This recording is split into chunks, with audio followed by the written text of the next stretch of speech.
Hello friends, कैसे हैं आप लोग। हम लोग 80th इंडिपेंडेंस डे मना रहे हैं 15 अगस्त को, और हम आपको ये वीडियो 2 दिन पहले हम आपके लिए रिलीज़ कर रहे हैं। और आज जो हम यहाँ पे 3 लोग, यूजुअली हम लोग 2 लोग बैठते हैं, आज हम 3 लोग बैठे हैं क्योंकि ये बहुत ही स्पेशल ओकेजन है। और हम इस पे डिस्कस करने वाले हैं कि ये जो 8 दशक हुए हैं, 80 साल हो गए हमें आज़ाद हुए हुए, और हम कितनी दूर आ पाए हैं, कितना हमें और अचीव करना है, और हम कहाँ कहाँ पे पीछे रह गए।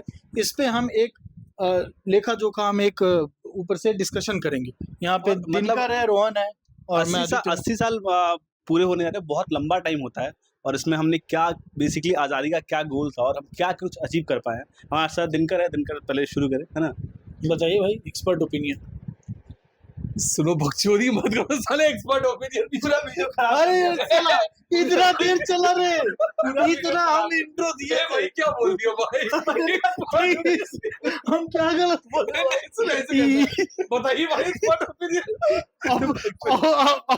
अब शब्द का, इसके लिए हम अपशब्द का प्रयोग कर रहे हैं। होगा भाई। इससे जब एक्सपर्ट मैं ऐसे डाल दे रहा हूँ। भाई सुनो, भाई तुम बोलो ना भाई। सुनिए, मैं आपको बताता हूँ। एक्सपर्ट हमारे बीच में सिर्फ आदित्य हैं। अरे नहीं। अब वापस आते हैं टॉपिक पे। हाँ। ठीक है, 80 साल होने को है आज़ादी को। अभी अगर हम 2026 में ये बात का अगर चर्चा कर रहे हैं तो सबसे बड़ी चीज ये है कि कितनी जगहों पे हमें आज़ादी मिली। जैसा कि रोहन पहले बात कर रहे थे। हाँ। नहीं मतलब जगहों यार तुम नंबर नहीं करेगा। सारे स्टेट और यूटी साले रोहन क्या बोल रहे थे? किस जगह पे नहीं कितनी डाला? जगहों पे? ऐसा लग रहा भाई अनफिल्टर्ड कर ले ऐसा लग रहा पुर्तगाल, गोवा में पुर्तगाल की आर्मी बैठी हुई है। सुनो सुनो, 80 सालों की अभी गोवा को अरे मेरी बात सुनिए आप। सुनिए आदित्य जी, ऐसे हंसिए मत पहले आप। तुमने पैरोडी पॉडकास्ट बना रहा है। एक नया चैनल पैरोडी पॉडकास्ट बना देते हैं। कितनी जगहों पे कहने का मतलब ये है कि वीडियो शुरू करने से पहले रोहन ने ये बात कहा। अब कितनी जगहों पे कहने का मतलब सिंपल ये है कि क्या अयोध्या में आप मीट और मांस खा सकते हैं आज सावन में? तो ये तो रिलीजियस सेंटिमेंट है भाई। नहीं, एक सेकंड सुनिए। हाँ, आजादी, हम आजाद, ठीक है। रिलीजियस आजादी हो या तो हमें कहीं पे भी ट्रैवल करना हो, कोई रोक टोक ना हो किसी चीज के लिए। अब आप अरे भाई आप राष्ट्रपति भवन यही बोलने वाला था। तुम मतलब मॉर्निंग वॉक पे यार तुम गलत चूतिया। ये आदमी है, ये आजादी का पूछ रहा है तो मॉर्निंग वॉक पे हमें सुनिए, इसमें भी है। सुनिए बताते हैं। आज से 3 साल पहले मैं और आदित्य इंडिया गेट जाते थे और हम लोग चले जाते थे विजय चौक से आगे, बढ़िया बैठ के आइसक्रीम खाते थे। आइसक्रीम खाते थे। आज चल रहा, क्या दिक्कत है इसमें? सुनिए, यही पॉडकास्ट है। आज क्या आदित्य आप चले जाते हैं? 10 बजे जाते समय इंडिया गेट के पास बैरिकेडिंग हो जाती है भाई। अब देखो मेरा तो अभी मान लो एक बात बताओ, अगर मान लो उस एरिया में हम आतंकवादी दिखते हैं आपको? अरे आप आतंकवादी नहीं देखते, लेकिन एक बात बताओ, अगर कुछ ऐसी घटना हो जाती है, कुछ ऐसा हो जाता है, मान लो कोई ब्लास्ट हो गया, किसी को गोली मार दी, तो वो क्योंकि एक मतलब पावर सेंटर है वहाँ पे, है ना, जहाँ राष्ट्रपति भवन है, जहाँ पीएम हाउस, जहाँ संसद है, वहाँ पे कोई भी घटना होती है तो वो पूरा इंटरनेशनल बनता है। और फिर वो मुद्दा आता है कि सरकार का फेलियर है वहाँ पे, इंटेलिजेंस का फेलियर है, तो इस वजह सिक्योरिटी कंसर्न से वहाँ पे बंद की जाती है ना। एक निहत्था आदमी कौन सा बम लेके पहुंच जा रहा है? दिल्ली में निहत्था आदमी वहाँ पहुंच जाता आदमी, सब वहाँ पे जो पोस्ट पे बैठे हुए 80 साल के आदमी है, जाके तुम गला दबा दिए तब? नहीं, बात मतलब सिंबॉलिक। सुनिए एक बात बताते हैं। हम जाके कार्यालय में घुसने की बात नहीं कह रहे।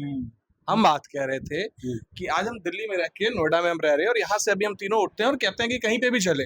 आप नोएडा को ही देखिए, आप अभी चले जाइए सेक्टर 18, रात में आपको पुलिस एक शॉप तक नहीं खुलने देगी। हाँ, तो उसका रीजन है ना, वो चाहते हैं लॉ एंड ऑर्डर मेंटेन। वैसी कुछ घटनाएं हुई होंगी ना उसमें। नहीं, उसका एनसीआर में आपके पास एक शॉपिंग कॉम्प्लेक्स नहीं है। नहीं, उसका रीजन ये है कि कुछ ना कुछ ऐसी घटनाएं हुई होंगी रात में 2 बजे। पुलिस कहती है कि हमें लॉ एंड ऑर्डर मेंटेन करना है। लेकिन उससे बड़ी बात क्या है कि हम बात करते हैं चाइना, बीजिंग और यूएस की बात करते हैं। 24/7 365 आपके पास एक शॉपिंग कॉम्प्लेक्स नहीं होता है, एक ऐसा मार्केट नहीं होता दिल्ली एनसीआर में जहाँ पे आप हमेशा जाके कुछ भी एक्सेस कर सकते हैं। नोएडा पुलिस का उतना स्ट्रेंथ है मतलब लॉ एंड ऑर्डर मेंटेन करने के लिए। यार लेकिन एक बात बताओ, हम लोग जो पॉडकास्ट कर रहे हैं, जब आजादी मिली थी तो हमारे जो फ्रीडम फाइटर से, फोर फादर से, वो यही सोचे होंगे क्या कि ओवरनाइट कितने शहर बन जाएंगे। नहीं हमें पहले हमें लगता है कि बेसिक से स्टार्ट करना चाहिए। नहीं तो बेसिक ठीक है, लेकिन हाँ। फिर बात पे हम ये कहते हैं कि हमने नोएडा को बना दिया है, सीधे शंघाई बना दिया, टोक्यो बना दिया है। कहाँ और टोक्यो है भाई? तो नहीं है ना, नहीं है ना बनारस भाई, को क्वेटा बना दिया। बात तो यही कहते हैं ना हम। तो फिर आपका सब क्वेटा नहीं भाई, क्योटो। समझ आ लौट रहे हैं। क्वेटा क्वेटा का अगर वादा किया रहता था तो 4.5 लाख से हार था। देखिए एक्सपर्ट की जुबान थोड़ा फिसल जाती, लेकिन अब मैं थोड़ा सा जो है इसको पटरी पे लाना चाहता हूँ इस डिस्कशन को, कि हम लोग ये तो जो है कि आप बहुत एलीट आदमी हैं तो आपको शॉपिंग कॉम्प्लेक्स से टेंशन नहीं। जो गांव में रह रहे हैं, ठीक है, अभी हम ये देखते हैं कि कई जगहों पे अब हम लगातार ये देख रहे हैं कि सरकारी स्कूल बंद होते जा रहे हैं। मिड डे मील्स में हमने पिछले ही हफ्ते देखे कितनी ऐसी विजुअल्स है जहाँ पे आलू और पानी बिल्कुल वहाँ पे, हाँ बलिया में भी ऐसे विजुअल है कि रोटी और नमक दे दिया गया। हम ये कह रहे हैं कि 80 साल हो गए, इंडिया कोई बहुत ऐसा थर्ड वर्ल्ड कंट्री में कोई ऐसा बहुत पिछड़ा देश नहीं है, हम टॉप 5 इकोनॉमी साइज में आते हैं, ठीक है, और हम बहुत ही कैपेबल हैं, मानते हैं और हैं भी। लेकिन उसमें जब हम ऐसी खबरें देखते हैं, ठीक है, जब देखते हैं कि अभी भी डाउरी की इस तरीके की केसेस हो रही हैं, तो उसमें हमें क्या लगता है हम कहाँ पीछे रह जा रहे हैं? मैं एक चीज देखता हूँ कि स्थिति इतनी बदतर है कि हम अभी बिहार में एक देख रहे थे खबर, जहाँ पे फ्रैक्चर पैर में हुआ तो उसको वो प्लास्टर नहीं बांधा गया, कार्टन उसके पैर में बांध दिया गया, ठीक है। अच्छा, एक लड़की कहाँ पे हुआ ये? बिहार में, मतलब कहाँ? बिहार के मुझे जिला ध्यान नहीं आ रहा, हाँ, बक्सर आई थिंक, वहां पे फिर एक ऐसी खबर आई जहाँ एक महिला को ना मतलब नस में देने का आर्टरी में उसको इंजेक्ट कर दिया, उसकी वजह से पूरा पॉइजन फैल गया हाथ में, उसका हाथ काटना पड़ा। मैं मतलब आपको बताऊं कि बदतर प्राइवेट हॉस्पिटल के मैं आपको मेरे रिलेटिव के साथ हुआ है कि उनका लेफ्ट पैर में प्रॉब्लम था और डॉक्टर ने उनको बेहोश करके राइट पैर का ऑपरेशन कर दिया। नहीं प्रॉब्लम इसमें ये भी है कि अभी बात समझो कि वो क्यों हो रहा है, क्योंकि वहाँ जिम्मेदारी लापरवाही है इतनी ज्यादा है। और लापरवाही की दिक्कत क्या है कि कोई कार्रवाई नहीं, मान लो कि कुछ ऐसा कुछ घटना हो गया और उसके बाद भी उस पर कोई एक्शन नहीं हो रहा है तो बड़ा मामला बन जाता है। तो हम इस्तीफा करा देते हैं। नहीं, इस्तीफा कुछ भी सुधार नहीं करता। इस्तीफा बहुत, इस्तीफा से क्या करा लोगे? इस्तीफा बहुत सुधार नहीं करता। अगला आएगा पूरा सिस्टम जो है वो मिला के बात इसी पे आ जाती है कि चाहे कि बेसिक शिक्षा, बेसिक स्वास्थ्य जो है वो लोगों का मैं कहता अधिकार हूँ है। कि बेसिक शिक्षा ये सब तो है। मैं कहता हूँ कि वो तो छोड़ो, वैल्यू ऑफ लाइफ क्या है इंडिया में? हाँ, हम ये देखते हैं कि कोई भी जा रहा है गड्ढे में गिर जा रहा है, मर जा रहा है, कोई भी जा रहा है किसी के ऊपर पुल गिर जा रहा है, और ज्यादा से ज्यादा क्या करते हैं 4 लाख अनाउंस कर दिया, 2 लाख पीएम अनाउंस किए, 2 लाख सीएम और 1 लाख विधायक, 5 लाख हो गया कंपनसेशन। मतलब कंपनसेशन कल्चर जो है, मतलब ऑफ कोर्स आप किसी को कंपनसेट तो करोगे। इन सारी चीजों की शुरुआत जो होती है वो बिल्कुल टॉप से होती है। अभी आप भी देख रहे हो, सभी लोग देख रहे हैं कि पिछले 20 दिनों में जितने भी हमारे देश में हाईवे, एयरपोर्ट सबका इनॉग्रेशन हुआ है, 2 दिन की बारिश में नोएडा का इंटरनेशनल एयरपोर्ट सबसे बड़ा 11,200 करोड़ का बना है, डूब चुका है अभी, हाल ये हो गया है। लखनऊ कानपुर एक्सप्रेसवे, दिल्ली मुंबई एक्सप्रेसवे का हाल यही है। तो जब शुरुआत से जहां से ये सारा फाइल साइन हो रहा है, उसके बाद टेंडर आवंटन हो रहा है, जिन कंपनियों को दिया जा रहा है, तो करप्शन वो करप्शन 80 साल बाद भी सबसे बड़ा आज भी करप्शन का मामला करप्शन बहुत बड़ा इशू। उसके बाद डेफिनेटली हम लोग अगर मान लो आजाद हुए हैं, और तो इस देश के लिए, मतलब ये सरकार जो सिस्टम, ये जितना चीज है वो इस देश के लोगों के लिए, इस देश के लोग सिस्टम और सरकार के लिए थोड़े ना है, इस देश के लिए। लेकिन स्थिति इतनी बदतर होती जा रही है कि करप्शन की वजह से हम देखें कि बड़ी संख्या में स्टूडेंट्स प्रभावित हुए, जिसकी वजह से नीट पेपर लीक का मामला हुआ, पूरा प्रोटेस्ट हुआ, और वो बेसिक चीजों के लिए लोगों को प्रोटेस्ट करना पड़ा। अभी झारखंड में हम देख रहे हैं कि वहाँ लोगों को प्रोटेस्ट करना पड़ा। ये तो आपका काम है ना जी, और आप अगर अच्छा काम करो तो आपकी पीठ थोड़ी ना दबाई जाएगी, वो तो आपका बेसिक काम है। और खराब अगर उसके लिए मांग कर रहे हैं, है ना, अभी जैसे मांग हो रही थी कि हम संसद नहीं जा सकते, है ना, क्योंकि सिक्योरिटी मामला है। झारखंड विधानसभा, किसी विधानसभा नहीं जाती, सिक्योरिटी का मामला है। लेकिन मैं कह रहा हूँ इस इशू को सरकार खत्म क्यों नहीं कर देती है ना। आप उनकी जो मांग है वो ऐसा थोड़ी ना बोल रहे हैं कि नहीं भाई ऐसा करो कि एक आदमी को फांसी दे दो।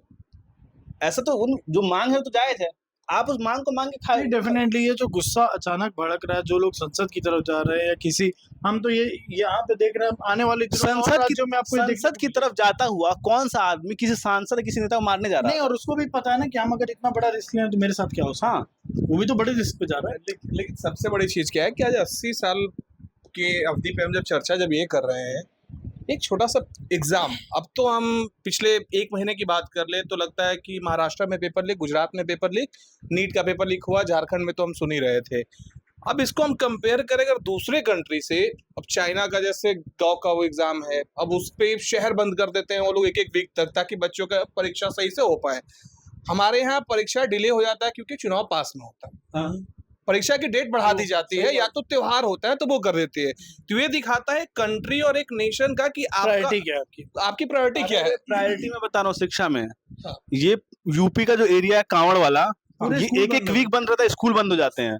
तो ये प्रायोरिटी है आपकी स्थिति। ये मतलब हम शिक्षा स्वास्थ्य जो बहुत बेसिक चीजें अच्छा हैं। एक बात बताओ, मैं एक चीज पूछना चाहता हूँ, हम अथॉरिटीज पे क्वेश्चन कर, जो लोग लेजिस्लेटिव में, ब्यूरोक्रेसी में या जुडिशरी में, हर जगह पे करप्शन है, मीडिया में भी है। जो लोग भी यहाँ से निकले हैं, जो लोग भी वहां पे हैं, कल हो के तू कोई एग्जाम क्लियर कर तो ब्यूरोक्रेसी में जाएगा, You're the part of the system. ये चुनाव लड़ेगा, विधायक बन जाएगा, टेंडर इसी को मिल, यही दिलाएगा किसी को, और वहां पे होगा। ठीक है, क्या एज अ सोसाइटी भी हम एक बहुत बड़े फेलियर, बिल्कुल फेलियर। मतलब पॉलिटिशियंस, हम ब्यूरोक्रेट्स, लोगों पे तो बहुत वो कर रहे हैं कि भाई लोग जा रहा है कि लोग अपने अधिकारों की मांग कर रहे हैं, ठीक है, लेकिन जब हम ये देख रहे हैं कि एक जो 1800-2000 रुपए का टिकट देकर के ट्रेन में जा रहा है, वो बेडशीट चुरा के भाग जा रहा है, वो पूरे ट्रेन में थूक करके जा रहा है, ये हमें क्या दिखा रहा है, हम एज ए सोसाइटी कहाँ पे हैं? पॉलिटिशियंस, ब्यूरोक्रेट्स, जुडिशरी, जितने इन सिस्टम में लोग हैं, they are the part of the society, है ना। तो मतलब जो सोसाइटी में जो लोग हैं उनका ही रिप्रेजेंटेटिव तो वहां पे है। तो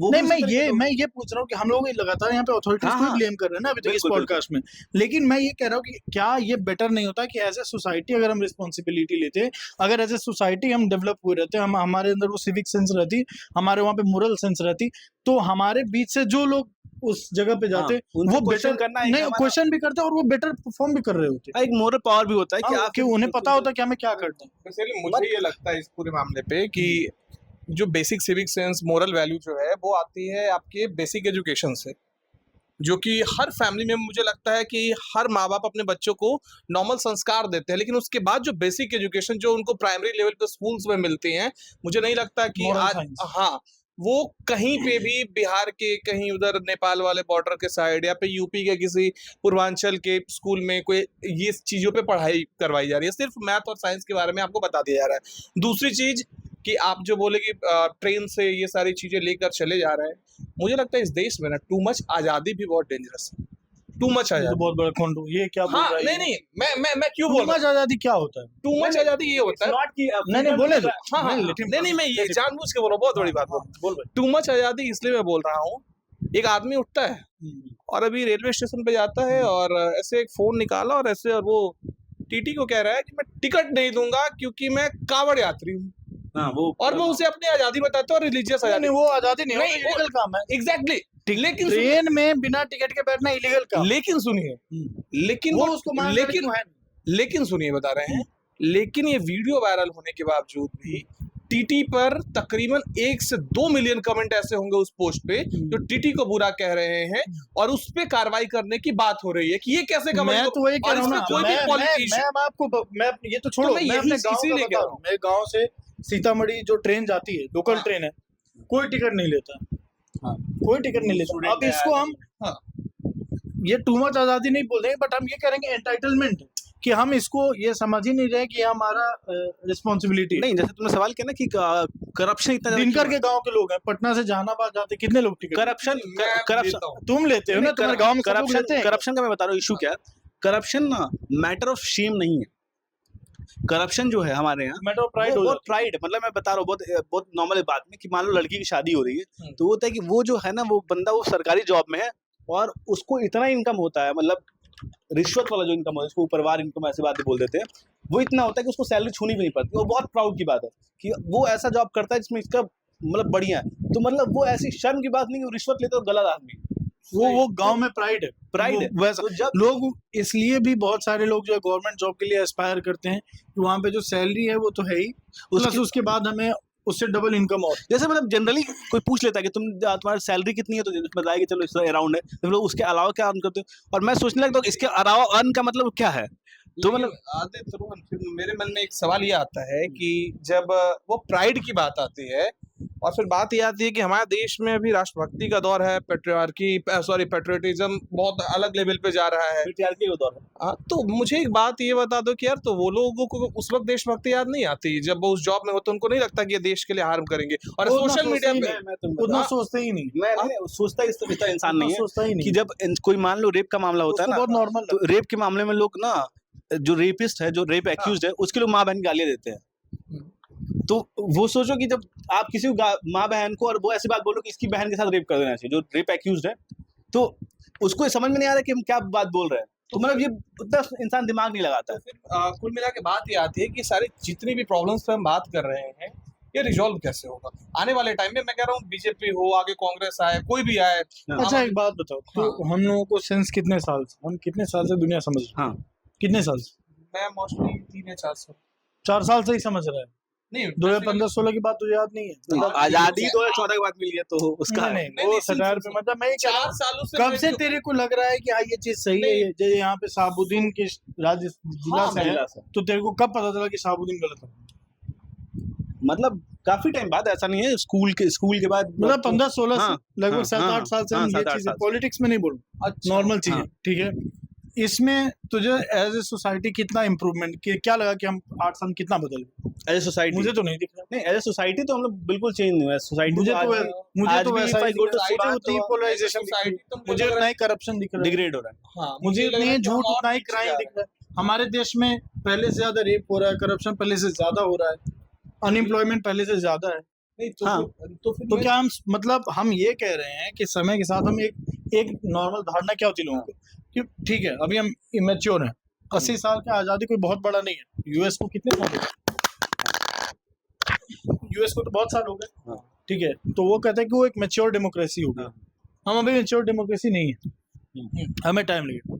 बट वो हम तब बोल सकते हैं ना कि भाई हम ये देखते कि 15 साल पहले चीजें बहुत अच्छी थी और अब हमें आरटीआई इतना फ्लेक्सिबल है कि आप कुछ भी मांगो आपको मिल जाएगा। हाँ। अब तो और ट्रांसपेरेंट नहीं है व्यवस्था, अब तो ओपेक किया जा रहा है। लेकिन बहुत सारे चेंजेस जैसे आए हैं, जैसे आज के टाइम में जो 15 साल 20 साल पहले स्थिति थी, एक सेक्शन ऑफ सोसाइटी की, जैसे मान लो दलित की बात करें, SC ST की बात करें, जो उनकी स्थिति थी वो थोड़ी बेहतर हुई है। वो किधर? आज के टाइम में वो पॉलिटिक्स में मुखर आवाज है।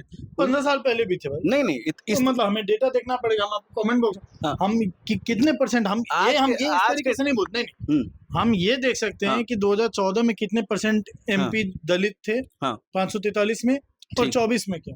नहीं, क्या लगता है आज कितना डिफरेंस है।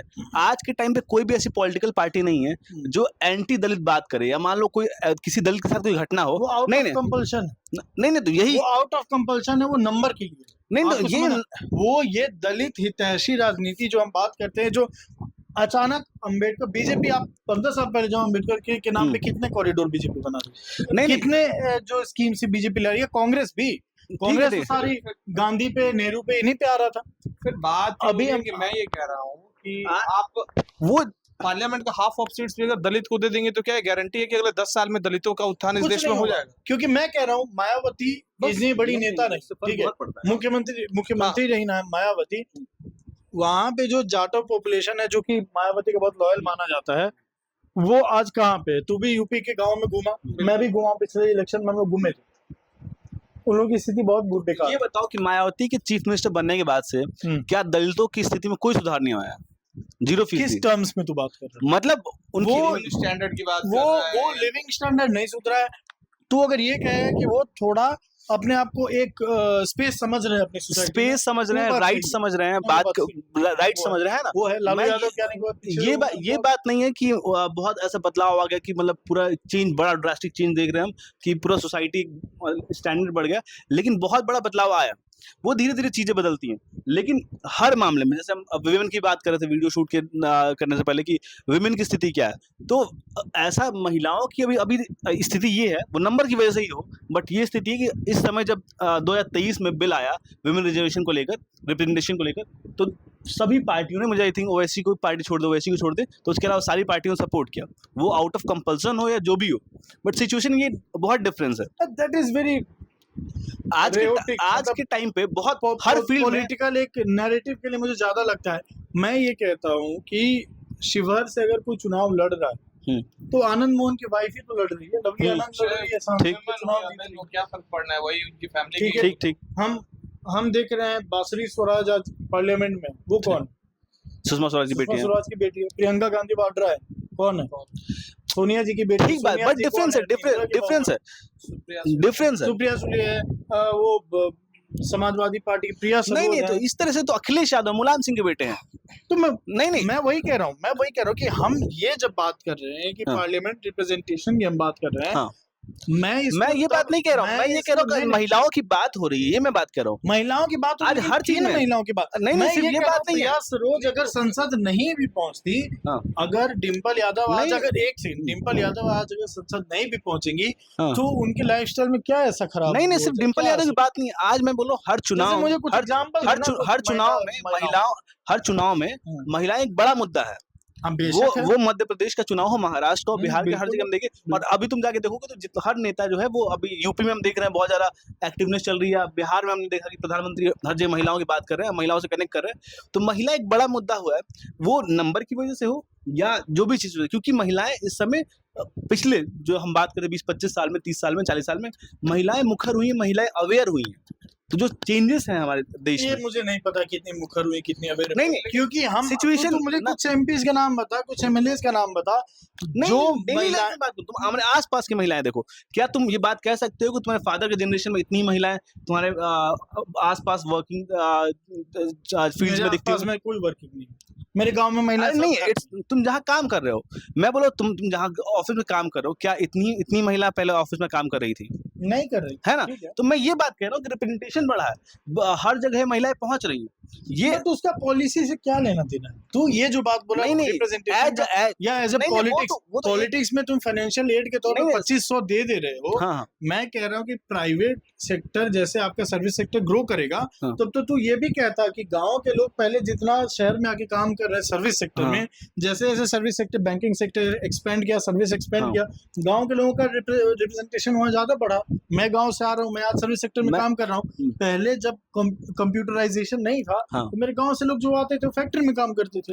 तो इससे मैं कह रहा हूँ कि पॉलिसी लेवल पे क्या ऐसा हुआ कि महिलाओं की जो है भागीदारी इस समाज में बढ़ी? पॉलिसी लेवल पे मैं तो ये देख रहा हूँ कि पॉलिसी लेवल पे जो विमेन रिजर्वेशन की बात आती है, विमेन रिजर्वेशन बिल लाया जाता है कि हम 1/3 कर देंगे, या फिर जो बहुत सारे पॉलिसीज में बात होती है, मैं तो ये देखता हूँ कि जो ऑलरेडी एंटाइटल्ड लोग हैं, जो ऑलरेडी पावरफुल हैं, वो उन्हीं तक सीमित रह जाती है। और ऐसा भी नहीं कि उनके डिम्पल यादव के आगे बढ़ने से जो है यादव समुदाय की जो अन्य महिलाएं हैं वहाँ पे, उनकी जिंदगी में कोई आमूलचूल परिवर्तन नहीं आता। और हम फिर उसका वो भी देखते हैं कि बहुत सारे जो समाजवादी पार्टी के, जहाँ तक प्राइवेट में भागीदारी की बात है, आपका जब इकोनॉमी एक्सपेंड करेगा, ठीक है, आपको वर्कफोर्स की जरूरत होगी, जिनके पास टैलेंट होगा, जिनके पास स्किल होगा, उनकी नहीं, यही बात मैं कह रहा हूँ कि ये इतने सालों में हम आगे बढ़े हैं, जहाँ महिलाएं आ रही है ना। जबकि अब इससे क्या फर्क पड़ रहा है कि जब महिलाएं जॉब कर रही हैं तो महिलाएं पैसे की वैल्यू समझ रही हैं, उनकी एक ऑथोरिटी बन रही है अपने परिवार में, समाज में बन रही है ना। तो जो डिसीजन हो गया समाज के तौर पे या हर तौर पे परिवार में, तो उनकी क्या कहते हैं, स्टेक होल्डिंग है वहां पे, कि वो हर डिसीजन में पार्ट ले रही है। ये डिफरेंस है। मतलब मैं ये जानना चाहता हूँ कि हम मतलब सोसाइटी ग्रो कर रहे हैं, मतलब ऐसी स्थिति नहीं कि 80 साल पहले जो महिलाओं की स्थिति हमारे देश में वो बदली है। 80 साल पहले तो हमारे पास कुछ भी नहीं, 80 साल पहले तो हम कुछ भी ना, हमारे पास कितने विकसित शहर थे, बिल्कुल नहीं थे, हम कहीं भी नहीं थे। बट आज हम बहुत ही मतलब ठीक ठाक कंडीशन में, इतने भी हमारे यहाँ भूखमरी कंडीशन नहीं है। बट हम वही कह रहे हैं ना कि हमें यहाँ पे जहाँ होना चाहिए था, हमारे साथ में जो लोग आजाद हुए थे, और हम कंपेयर करते हैं, हम बड़े देशों से करते हैं, और हमारा एम भी वही होना चाहिए कि हम यूएस से कंपेयर करें, हम लेकिन चाइना से करें। फिर भी मुझे जो चीजें दिख रही हैं पिछले 7-8-10 सालों से खास करके, कि विमेन के नाम पे जितना प्रचार प्रसार हो रहा है उतना काम बिल्कुल नहीं हो रहा है। अब आप बात कर रहे हैं विमेन रिजर्वेशन की, अब भाई तुमने बोला ही कि आप देने के 2500 रुपये नाम पे दे रहे हो, आप विमेन के नाम पे क्या ऐसे कर रहे हो कि भाई विमेन आगे उत्साहित हो के आगे मास्टर्स तक पढ़ाई करे? आज क्या रेशियो विमेन के मास्टर्स की पढ़ाई छोड़ दे भाई, आपने क्या किया कि एमएसएमई लेवल पे भी वो अपना कोई बिजनेस स्टार्ट कर। मैं सिंपल सी ये बात, मैं सिंपल ये बहुत बोल्ड स्टेटमेंट दे रहा हूँ, इसमें किसी को आपत्ति होने की जरूरत है। मैं ये कह रहा हूँ कि जो 25 लड़की बहन योजना है, लाडली बहना योजना है, मैया सम्मान योजना है, ये जो 50 तरीके की योजना है, ये सिर्फ और सिर्फ इलेक्शन जीतने के लिए, और उसके पीछे रीजन है कि चुनाव से पहले ही ये योजनाएं क्यों याद आती है। पंजाब में जो पैसा बांटा गया, वो जब चुनाव में 1 साल रह रहा था तभी वो क्यों शुरू किया गया। केजरीवाल तो बोले थे ना कि हम जीते ही करेंगे। नहीं उसका वो फर्क पड़ता नहीं, इसलिए होता है कि लेकिन फाइनेंशियल असिस्टेंस अलग बात है।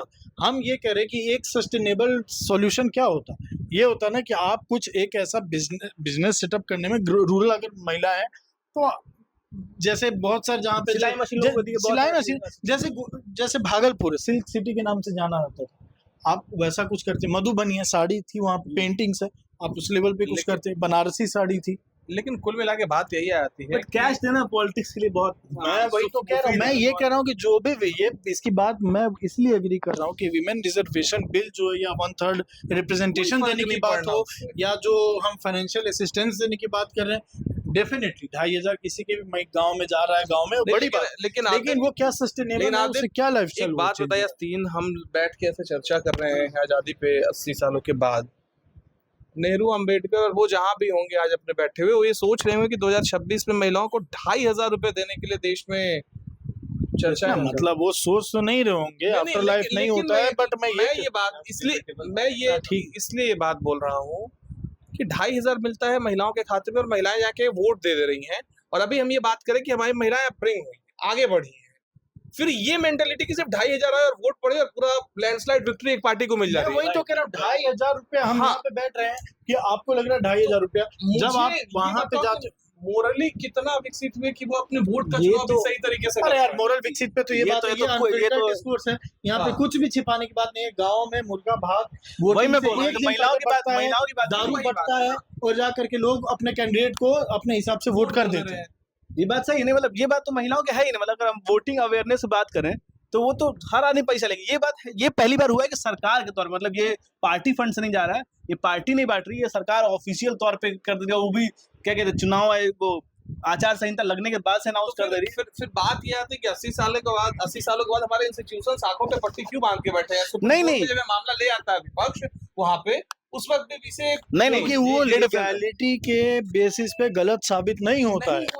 मैं वही तो कह रहा हूँ, आपका जो भी कॉन्स्टिट्यूशन है, जो भी आपका लॉ बुक है, सुप्रीम कोर्ट कोई भी है, वो रूल के हिसाब से ही चलेगा, संसद से ऊपर नहीं है। 50 तरीके के तो लूपहोल है आपके, नहीं रूल लॉ बुक। मैं वही बता रहा हूँ कि जब चीजें जब हमारे यहाँ 80 सालों के बाद भी ऐसी है, तो इसको सुधारने के लिए आगे फ्यूचर में क्या हो सकता है। देखो, 2 अप्रोच है, ठीक है।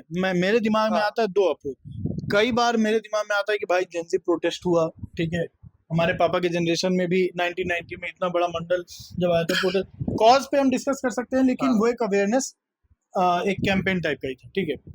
तो लगता है कि भाई सिटीजन जो है वो अवेयर, कांग्रेस को लोगों ने भगा दिया 14 में, ठीक है, तो लगता है कि लोगों में अवेयरनेस है, लेकिन फिर दिखता है कि यार इससे हो क्या रहा। जेपी आंदोलन हुआ, ठीक है, बहुत बड़ा आंदोलन था, आजादी के बाद का सबसे बड़ा आज तक था, कितने बड़े नेता निकल गए वहां से, ठीक है। जेपी जिन चीजों के लिए लड़ रहे थे, ठीक है, फंडामेंटल फ्रीडम की बात चल रही थी, आज भी तो वही हो रहा है भाई। ऑपोजिशन पार्टी टूट रही है, खुलेआम पैसा बट रहा है, डर दिया जा रहा है, ईडी जा रही है, नहीं तो वो तो मैं एक दिमाग में मेरे ये आता है कि मैं नेगेटिव हो जाऊँ, नाइलिश होगी, कुछ हो ही नहीं सकता। मैं देख रहा हूँ 50 साल पहले हुआ था, तो वहां से जो लोग निकले उन्होंने क्या कर दिया बिहार के लिए या यूपी के लिए, जो बड़े समाजवादी लोग निकले उन्होंने कुछ खास काम तो किया नहीं। एक आयाम से तो देखेगा किया, सोशल जस्टिस के लेवल पे किया, बट स्टेट डेवलपमेंट इंडेक्स पे कहाँ है? नहीं है ना।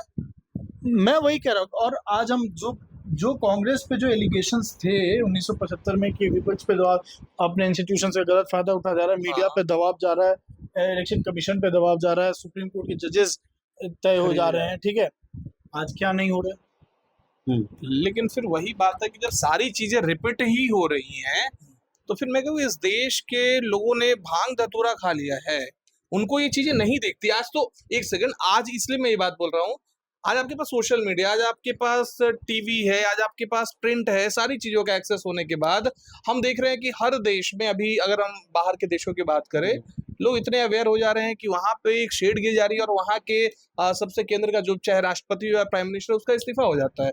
हमारे यहाँ लोग कहाँ जा रहे हैं? मतलब हम एकदम पॉलिटिकली सेंस खो बैठे हैं क्या? हमारे यहाँ पे मानसिक दिवालियापन है, हमारे यहाँ पे पीछे गुलामी, क्योंकि देखो मैं बता रहा हूँ इसमें बहुत सारा चीज जो है, इसमें नहीं इसमें कुछ चीजें इमोशनल से बहुत टच इसमें कनेक्टेड बहुत होती है। सारा चीज क्या है कि हमें थोड़ा साइकोलॉजिकल लेवल पे ही देखना पड़ेगा। हम अभी भी जो है इंपीरियल माइंडसेट से जी रहे हैं। जो विधायक है, जो दरोगा आता है हमारे एरिया में, आप देखते हो खासे गाँव में आप देखोगे तो जो दरोगा लेवल का भी आदमी आएगा उसके लिए 10 लोग खड़े हो जाएंगे, आइए सर बैठे चाय पीजिए। विधायक आते हैं तब तो उनको ऐसा स्वागत मिलता है। तो मैं ये कह रहा हूँ, आप जब तक उनको पब्लिक सर्वेंट नहीं समझोगे, आप जब तक उनको पूजोगे कि मोदी की, जब तक आप मंदिर बनाओगे, पूजा करोगे, राहुल गांधी को आप दूध चढ़ाओगे, तब तक आपके देश में यही होता रहेगा। आप जब तक ये नहीं समझोगे कि ये हमारे लिए हैं, हम पैसा दे रहे हैं और ये हमारे लिए काम करने के लिए वहाँ पे अपॉइंट हुए हैं या एग्जाम क्लियर करके भी गए तो हमारे लिए गए, तब तक आप सवाल ही नहीं करोगे ना भाई। क्या सवाल? मुझे पता क्या लगता है, कहने को नहीं इमोशनल कनेक्शन भी मैं जैसे बता रहा हूँ। दूसरी बात ये, सीजेआई हैं या फिर जो कोर्ट के जजेस हैं वो अपने आप को भगवान समझ लेते हैं कि भाई हम दे आर द मिलॉर्ड्स। हाँ, मिलॉर्ड्स हैं भाई, मिलॉर्ड आ गए, लॉर्ड कर्जन लगता है कि लॉर्ड कर्जन आए, लॉर्ड माउंटबेटन। अरे वही ऐसा ही लगता है एट द एंड। क्या डिफरेंस है कि अगर कुछ कोई कोर्ट में खड़ा होकर अगर हिंदी बोल दिया, कोई अपने रीजनल लैंग्वेज को 50 कोड़े मरवा दो, उसी तरीके की भाषा रहती है ना उनकी। तो ये क्या मतलब है? कोर्ट में कैसे पहन क्या? अरे ड्रेसिंग सेंस क्या भाई? अगर कोई आदमी वहाँ पे अगर अपने मैथिली भोजपुरी में एक लाइन बोल देता है, हाउ डेयर यू, माउंटबेटन जी का ऑर्डर आ गया, हाउ डेयर यू। तो मतलब वही बात है ना कि कोर्ट है, आप जा रहे हैं वो अपने रास्ते में, अगर आप उनको ऑब्जेक्ट कर दो, आप उनको अगर रोक दे रहे हो, वही बात है ना कि कोर्ट इस देश के लोगों के लिए, देश के लोग कोर्ट के लिए थोड़े ना है।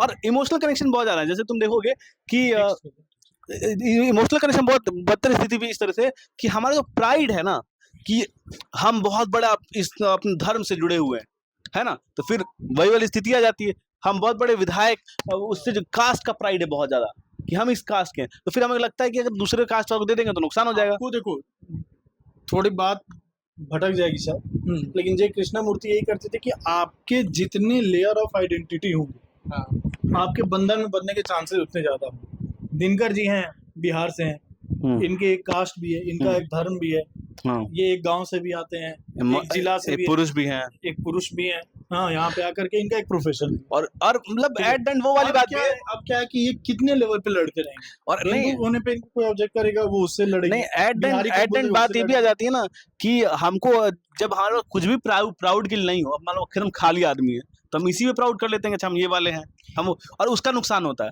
तो एट द एंड मुझे लगता है कंक्लूड करेंगे वीडियो, है ना, कि हाँ कंक्लूड करेंगे, बहुत लंबा हो जाएगा, फिर इंसान देखना भी, इंसान लंबा कर लीजिए, उसमें फिर आप कट कर लीजिएगा जो आपको इम्पोर्टेंट। नहीं कट अनफिल्टर्ड में कुछ कट नहीं होता भाई, तो हम नहीं करेंगे, लेकिन मुझे लगता है कि थोड़ा से जो इम्पोर्टेंट पार्ट लगे 10-15 सेकंड बैठ के ब्रेनस्टॉर्म करते हैं। आपको लगता है कि कुछ इम्पोर्टेंट ना छूटे, क्या लगता है? या कर सकते हैं। मतलब बहुत नेगेटिव बात है कि हम बहुत पॉजिटिव भी हुए, हमारा स्पेस टेक्नोलॉजी हम काफी आगे बढ़े हैं। हाँ। लेकिन कुल मिला के बात यही है कि चाहे हम पहुंच जाए चांद पे, लेकिन हम जब आज भी सड़क पर निकल रहे हैं तो गड्ढे में ही गिर रहे हैं ना, तो ये चांद पे पहुंचने का कोई मतलब नहीं है, कह सकते हो। और दूसरी बात ये है कि ये भी एक इशू है कि हमारे यहाँ से लोग, आखिर विराट कोहली जिसको इस देश ने इतना प्यार दिया, वो इंग्लैंड में जाके क्यों रह रहा? विराट कोहली तो बहुत बड़ा आदमी हो गया, देखते हैं जिसके पास भी थोड़ा बहुत होता है। मैं आया फिर मैं बताऊं। अच्छा, आप बड़ा ड्यूटी निभाने जा रहे हैं, ठीक है, देखो निकाल दिया वो निकला हुआ था थोड़ा। आगे बताते हैं विराट कोहली। जल्दी बैठो। नहीं विराट कोहली के बारे में बात नहीं है, बात ये है नहीं इसलिए जब बात आई इस पे ना कि विराट कोहली बाहर क्यों जा रहे हैं, भाई क्यों रहेगा वो आदमी यहाँ? मैं वही तो कह रहा हूँ, वो आपको करोड़ों का टैक्स दे और वो अगर बीमार पड़े, क्या वो आरएमएल में जाएगा इलाज कराने के लिए जहाँ पे लाइन ही लगी हुई है? 100 क्यों रहेगा वो? इस देश में फ्लैट है गुड़गांव में, हाँ, और एक दिन की बारिश होगी और उसका आधा फ्लैट डूब जा रहा है। अरे ट्रम्प टावर की बात बताता हूँ, कल की वीडियो है। ट्रम्प टावर यूएसए में बैठे हैं ट्रम्प साहब, लेकिन यहाँ ट्रम्प टावर है उनका, गुड़गांव 100 करोड़ का फ्लैट है। और बाहर निकलिए तो इतना पानी है भाई, उसमें तैर के जाइए, ट्रम्प टावर में रह रहे हैं।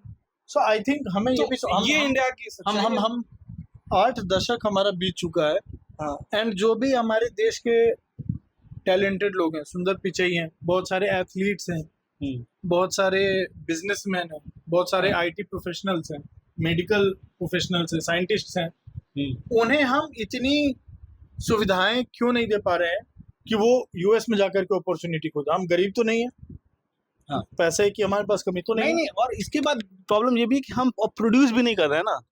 हम अब यंग मतलब हम ऐसे शार्प माइंड, ऐसे इंटेलेक्चुअल्स प्रोड्यूस भी नहीं कर रहे हैं। हमारी जो एजुकेशन की क्वालिटीज हैं वो डाउन होती जा रही हैं। हाँ मतलब हम वर्किंग प्रोफेशनल, मतलब आईआईटी का मतलब सिर्फ बिल्डिंग बनाना नहीं होता है। पढ़ाई करो, जॉब कर लो, बस हम इतना ही तैयार कर। हाँ। आदित्य, उसमें भी मैं उससे भी बहुत नीचे की बात कहूंगा, हम लेबर तैयार कर रहे हैं।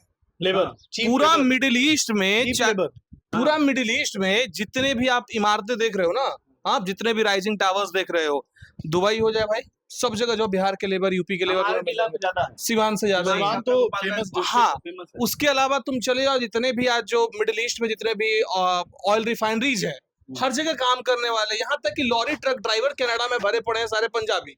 हाँ, तो हम लेबर ही तैयार कर रहे हैं भाई। और रही बात की हमारे यहाँ के इंटेलेक्चुअल्स जो बाहर जा रहे हैं, सुंदर पिचे और ये लोगों की बात है भाई, बाहर जा रहे हैं, गवर्नमेंट क्या कर रही है? मैं कांग्रेस गवर्नमेंट और बीजेपी दोनों को कंक्लूड करके देख रहा हूँ। आज ईरान भी जो है ओला उबर तक यूज नहीं करता। ईरान के पास पता है अपने कैब के सिस्टम क्या है?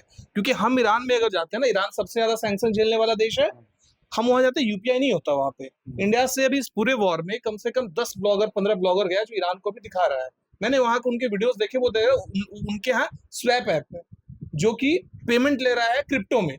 अच्छा, आज अपने यहाँ क्रिप्टो की हालत सबको पता है भाई, क्या मामला है? क्रिप्टो है नहीं। हाँ ठीक है, जो भी ले वो, लेकिन उनके पास कम से कम उनका एक ऐप और उससे वो काम कर रहे हैं। हमारा ईरान जैसा देश जो कि इतना सैंक्शन झेल रहा है, इसको हम इतना, हाँ, मतलब ईरान अपना मैसेजिंग ऐप है जिसपे वो काम कर रहा है। आज आपके यहाँ क्या हुआ था? थोड़े टाइम पहले मुझे याद है, हम सब चैनल्स में काम कर रहे थे, माइक्रोसॉफ्ट में बग आया, पूरा देश बैठा रह गया भाई। तो बोलो क्यों काम हमने जो करेंगे कू भाई? बनाने की कोशिश किया और भी जो अटेम्प्ट्स उसको पाकिस्तान हैक करता है, उसको पाकिस्तान हैक हाइट बंद हो गया, क्वालिटी नहीं है, क्वालिटी नहीं है, प्लस मतलब उस तरह का एक्सपीरियंस भी नहीं दे पा रहा है। मतलब एंड द थिंग इज कि हमारे यहाँ पे इतनी दिवालियापन है कि अगर कोई लिटरेचर पढ़ना चाहे, कोई हिस्ट्री पढ़ना चाहिए, लोग जॉब मजाक उड़ाते हैं। मैं अभी रिकॉर्ड कर रहा था, 2 लोगों के मजाक उड़ा रहे हैं। हाँ, अब मेरे बीच ही हम दोनों के बीच भाई रोहन अच्छा पोएट्री करता है। अब ये तो अब भाई कई लोग आते हैं, कहते हैं बड़ा लेखक बन जाएगा, तो डिफरेंट। द थिंग इज कि अगर कोई यहाँ पे बात ये आती है कि हमें सीधे एम्प्लॉयमेंट से लिंक किया जाता है, जो कि बहुत गलत है भी नहीं, क्योंकि ये एक ऐसा सिस्टम पिछले कुछ दशकों में बन गया है कि जिसका 80% से ऊपर आया वो नेचुरली साइंस ले लेगा, 60 से 70 के बीच में कॉमर्स लेगा, 60 से नीचे तो भैया आर्ट्स। मैं तुम्हें बता रहा हूँ, पोलैंड कितना छोटा देश है, पोलैंड में हरिवंश राय बच्चन जी की मूर्ति लगी हुई है। अच्छा, और बहुत सुंदर बनी हुई है, ठीक है, हिंदी के बड़े कवि हैं और उनको पोलैंड में लगी हुई है। और हम जॉर्ज वेल का घर कैसे रखें? इतने तो घर ही नहीं है, मतलब सोचो मतलब कितनी बुरी स्थिति है कि दूसरा देश हिंदी के कवि का, हिंदी के लेखकों का इतना सम्मान कर रहा है, उनका बड़ा अच्छा सुंदर बनाया हुआ, और लोग जाके फोटो खिंचवाते हैं। और हमारे यहाँ इतना बड़ा जॉर्ज वेल लेखक, और हम कैसे कैसे इज्जत करते हैं। लेखक छोड़ दो रोहन भाई, आज आजादी पे बात कर रहे हैं। हमारे आजादी के महानायकों में से एक महात्मा गांधी, उनको हमारे देश में जो स्थिति कर दी जा रही है, ईरान में गांधी के नाम पे हॉस्पिटल है और उस हॉस्पिटल पे बम गिर रहा है और भारत सरकार कुछ नहीं बोल रही है। हॉस्पिटल बात सही है यार, हम ये देखते हैं कि देशों में गांधी को हमारे देश में इज्जत नहीं मिल रही है, तो हम क्या ही सरकार, और क्यों नहीं मिल रही वो भी हम समझते हैं। कितने टॉप लोगों की स्पीचेस सुनता हूँ और वो गांधी को कोट करते हैं।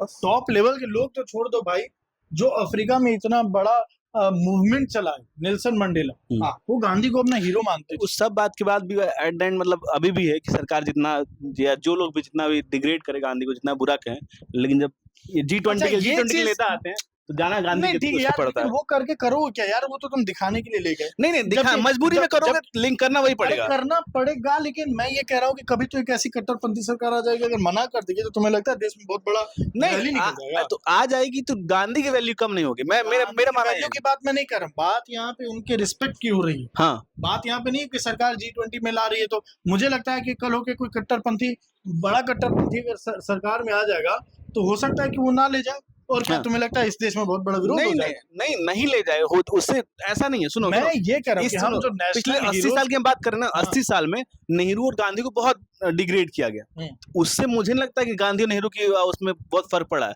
क्योंकि वो अलग चीज है। हम क्या पॉइंट रेज कर रहे हैं, हम ये पॉइंट रेज कर रहे हैं कि जिन्होंने हमारे आजादी दी, और हम सिर्फ गांधी नेहरू की बात नहीं कर रहे हैं यहाँ पे। हाँ, पटेल है, सुभाष चंद्र है, भगत सिंह है, बहुत बहुत 50 लोग हैं हम जिनका नाम नहीं जानते हैं, एंड आई पे रिस्पेक्ट टू देम।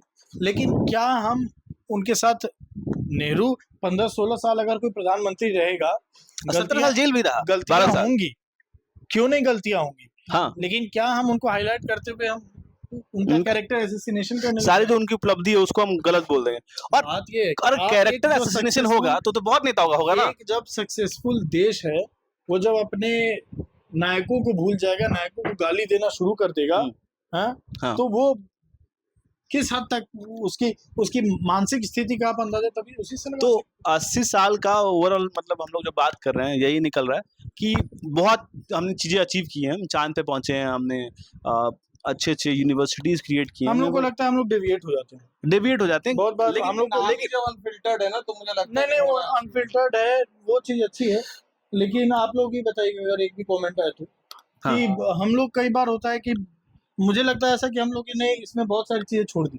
हाँ, छोड़ देते हैं, तैयारी और बेहतर हो सकती है। हाँ हो सकती है। अगर लग रहा हो तो आप बताइए जरूर। आपका अच्छा रिस्पांस रहा तो थोड़ा और प्रैक्टिस पहले से करके, थोड़ा और रिसर्च करके, थोड़ी और तैयारी के साथ हम लोग आपस में बातचीत करेंगे। कि मुझे लगता है कि ओवरऑल डेमोक्रेसी का मतलब ही डायलॉग है, डिस्कशन है, ताकि उससे डिस्को हमारा बेसिकली कि जो डिस्कोर्स जो चीजें हैं जो मेन स्ट्रीम नहीं है, जिस पर चर्चा नहीं होती, जैसे धर्म को लेकर और कास्ट को लेकर खूब बातचीत होती है, लेकिन एक्चुअल में उसका जड़ क्या है, उससे नुकसान क्या है, उस पर हम उस डिस्कोर्स में लाना चाहते हैं और उसको अनफिल्टर तरीके से बातचीत करते हैं। एंड ऑल्सो ये कि हम जो आज के टाइम पे हम खासकर मैं अपना बताऊं, हम लोग सेल्फ क्रिटिक है, हम लोग बहुत सारी चीज अपनी कमी निकालते हैं, लेकिन एक चीज जरूर है, आज जो ज्यादातर main stream media, legacy media या फिर जो डिजिटल प्लेटफॉर्म्स भी है, वहां पे एक सिंगुलर थॉट है। हाँ, लेकिन यहाँ पे हम लोगों ने इसी 15-20 मिनट के वीडियो में कई बार एक दूसरे को कॉन्ट्रडिक्ट किया, ठीक है। तो आई थिंक वो बहुत जरूरी है कि आप डिफरेंट थॉट्स को लेकर के भी,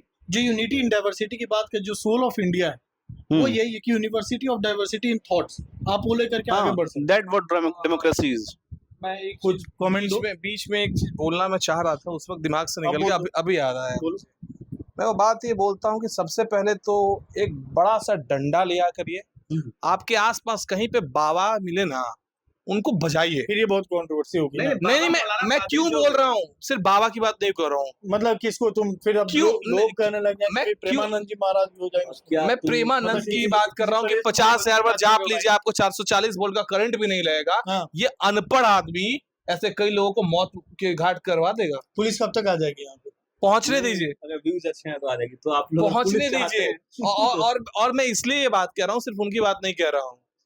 बिल्ली के पॉटी से ना जो देश कॉफी बनाने की बात करे और मिनिस्ट्री मीडिया चलाए, तो हाँ आपको गटर में डूब के ही मरना पड़ेगा। ये बात मान के चलिए। टेम्परामेंट नहीं रखोगे, अंधविश्वास की तरफ हमारा देश जाएगा। बहुत सिंपल बात है। हम आगे तो छोड़ो भाई, हम 500 साल पीछे चले सिर्फ जाएंगे। यही की बात नहीं, कुछ लोग और भी हैं जो कि बाहर के बैठे स्कॉलर, जो मुस्लिम स्कॉलर, उनको सुन के ख्वाब देखते हैं कि भाई इंडिया में आए किसी दिन। पूरे बुलशिट, नेगेटिव थॉट्स। उन लोगों के लिए भी ये बात बोल रहा हूँ। मतलब मुसलमानों की बदतर स्थिति के पीछे लोग बहुत ज्यादा जिम्मेदार हैं, बहुत ज्यादा। अपने ऐसे मौलाना अपने बैठे हुए यूएस में, बॉस्टन में, और यहाँ और यूट्यूब पे ज्ञान दे रहे हैं कि तुम ना ये लॉ फॉलो करो, और यहाँ का जो गरीब आदमी है वो उसी गरीब गुर्बत में रह रहा है और वैसे ही चीजें फॉलो कर रहा है, और वो भाई आराम से मस्त गाड़ी चला, मस्त अपना लाइफ एंजॉय कर रहा है। मैं पूकी बाबा का एग्जांपल देता हूँ, ये आदमी आके यहाँ पूरा ज्ञान दे देगा। एक आदमी का मैंने देखा, मुझे नहीं पता उसका नाम क्या, लेकिन वो कह रहा था कि भाई मुझे शादी में इनवाइट मत करना कभी, क्योंकि शादी में बहुत ग्रैंड सेलिब्रेशन होता है, मुझे अच्छा नहीं लगता। और उसकी शादी मैंने देखी, पटाखा रुक नहीं रहा है भाई, 1 घंटा तक पटाखा। मैं इसलिए ये बात बोल रहा हूँ कि एज सिटीजन जब आप ये सब वीडियोस देख रहे होंगे और ये हमारी जो इतनी बातें कर रही है बकचोदी के लिए, जो भी आप समझ रहे होंगे, तो ये समझने की कोशिश। ये वर्ड सही तुमने यूज किया अभी, इसलिए बोल रहा हूँ कि तो बहुत लोग देख रहे हैं। नहीं, इसलिए भी बात बोलना पड़ रहा है कि जब हमारे देश में एक सांसद साहब जब ये कहते हैं ना कि बिजली क्या तुम्हारे बाप के घर से आएगा, तो फिर इसको बकचोदी कहना भी चलेगा। रीवा से सांसद है बीजेपी के, कल बोला गया कि इथेनॉल सही है क्योंकि बिजली तुम्हारे बाप के घर से आएगा।